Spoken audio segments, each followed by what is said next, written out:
तर चंद्रकांत पाटलांच्या पिक्चर अभी बाकी है यावरून जयंत पाटील आणि विश्वजित कदम यांनी खोचक टोला लगावलेला आहे। चंद्रकांत पाटील माझे हितचिंतक आहेत असं वक्तव्य जयंत पाटलांनी केलंय।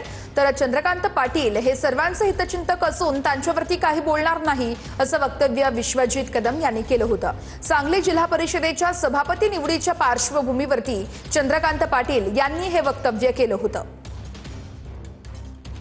जिल्हा परिषदेचा अध्यक्ष हरल्यामुळे काय होतं, सभापतीमध्ये काही चमत्कार होतो, पण असा मी दावा करत नाही। याचं कारण भेटीगाठी चालू आहे। पिक्चर भी बाकी आहे असं म्हणायचं। हा पिक्चर भी बाकी आहे असं म्हणायचं। प्रत्येक वेळेला सांगतो, चंद्रकांत पाटील हे माझे हितचिंतक आहेत, त्यांच्याबद्दल त्यांच्या विधानाबद्दल मी बोलायचं नाही अशी भूमिका मी कायम ठेवलेली आहे। त्यामुळं त्यांनी आणखीन काही म्हटलं तरी माझ्याकडून काही भाष्य मी करणार नाही।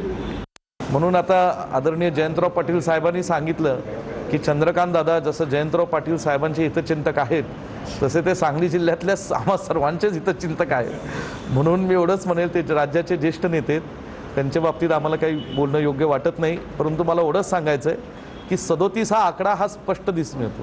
म्हणून आज सभापती निवडी आहेत, मला एवढंच अपेक्षा आहे की राज्य सरकारने सांगली जिल्हा परिषदेकडे आता चांगल्या हेतूने पाहावं, चांगल्या भावनेने पाहावं। मला खात्री आहे तो विकास चांगला होईल।